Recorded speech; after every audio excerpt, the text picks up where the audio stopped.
नमस्कार, between the lines with Niranjan में आपका स्वागत है। आज हम बात करेंगे ट्रंप और पुतिन की मुलाकात की, और वो जो मुलाकात हुई उसमें भारत को क्या मिला, मोदी के लिए क्या वो संदेश है, और मोदी की ये मुलाकात एक बड़ी जीत कैसे है, इसको समझने की कोशिश करेंगे।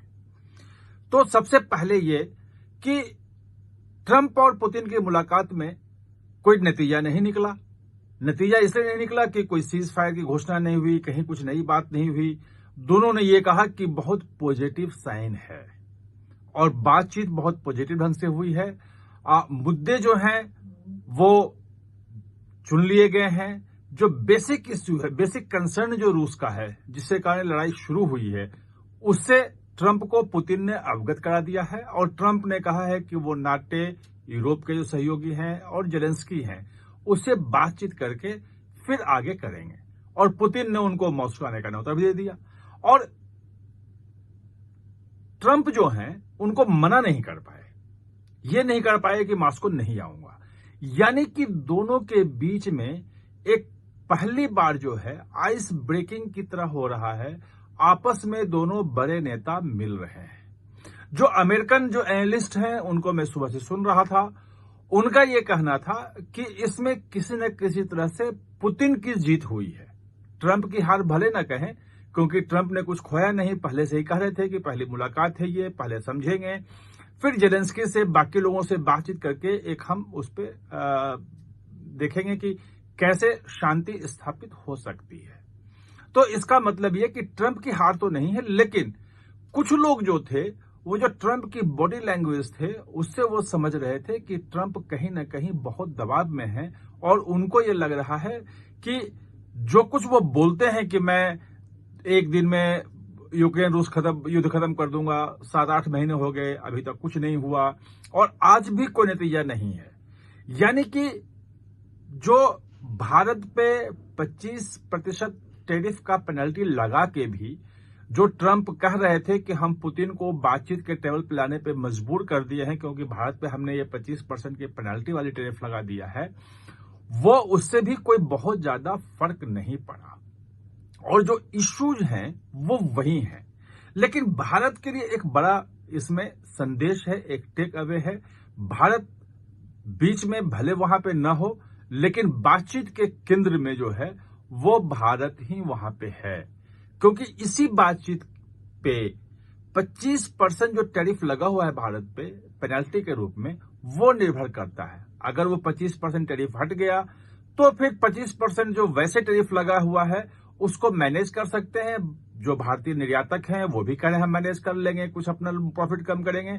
और अमेरिकी आयातक जो है भारतीय सामानों के, वो भी कह रहे हैं, यानी कि उसका बहुत ज्यादा इंपैक्ट नहीं होना है। अब बात ये रही कि क्या ये जो भारत के टैरिफ लगा है, इस पे हटाने के लिए कोई बात हुई है क्या? खुल के कुछ नहीं आ रहा है, खुल के कुछ नहीं आ रहा है। लेकिन जो सोर्सेस के हिसाब से जो बात सामने आ रही है और जो रूस की मीडिया कह रही है, वो उसके हिसाब से पुतिन ने ट्रंप को साफ साफ कह दिया है कि ये जो दबाव बनाने की आपकी रणनीति है कि हमें चारों तरफ से घेर के दबाव बना करके हमें मजबूर कर दें कोई बातचीत के लिए, तो वो संभव नहीं है। जो कुछ भी होगा वो आपसी बातचीत से ही होगा। और जो रूस के कंसर्न है, उस कंसर्न को एड्रेस करना होगा, उसको दूर करना होगा। रूस की चिंताएं दूर किए बिना यूक्रेन और रूस के बीच न युद्ध विराम होगा और न शांति स्थापित होगी। और वो कंसर्न क्लियर है। वो कंसर्न है क्रीमिया, जो पहले ही रूस एनेक्स कर चुका है, ले चुका है यूक्रेन से।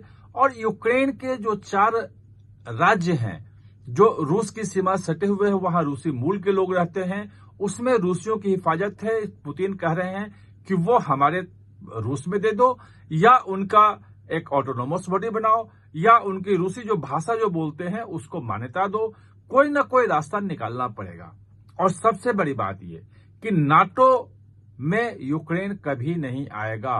रूस की सीमा तक नाटो नहीं पहुंचना चाहिए। ये बात पहले से पुतिन कर रहे हैं।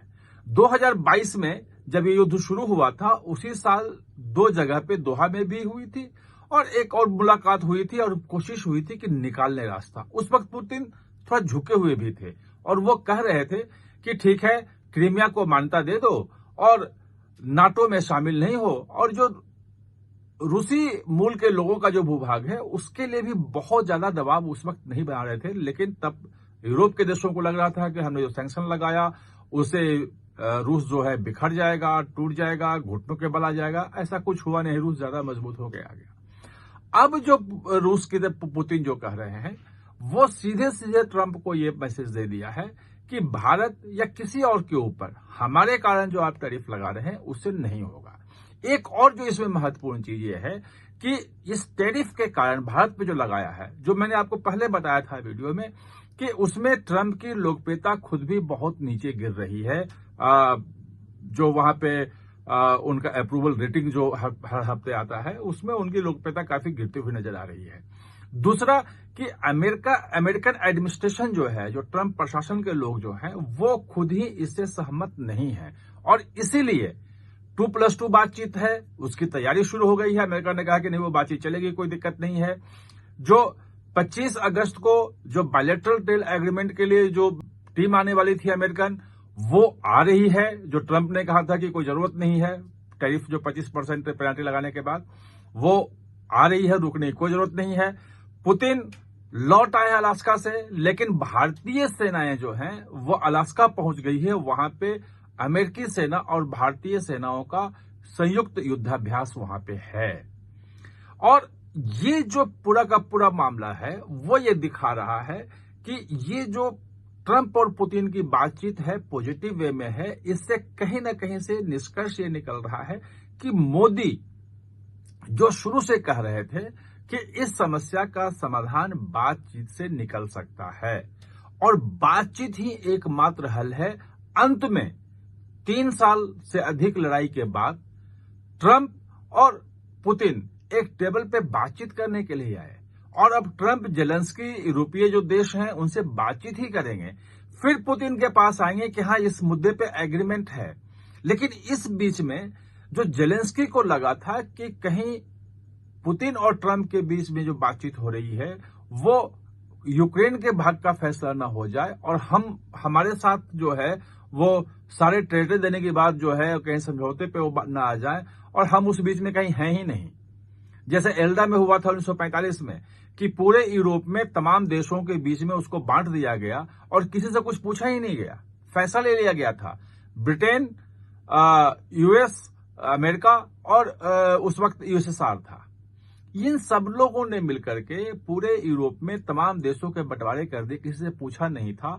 वही सिचुएशन कहीं इस वक्त यहां ना आ जाए, ये खतरा जो है यूरोप के बीच में है। और अब जो आ रही है बात वो ये कि जेलेंस्की ने जो कहा है, मोदी को जो फोन किया था, वो यही अपनी चिंता जताई थी और वो चिंता बाजिब हुई है। अब जो ये लग रहा है कि अगर मोदी जाते हैं संयुक्त राष्ट्र संघ की जो बैठक है उनकी सितंबर में, उस बैठक में जाने की बात हो रही है। जेलेंस्की ने कहा है कि आप आइए और आपसे हम मिलना चाहते हैं।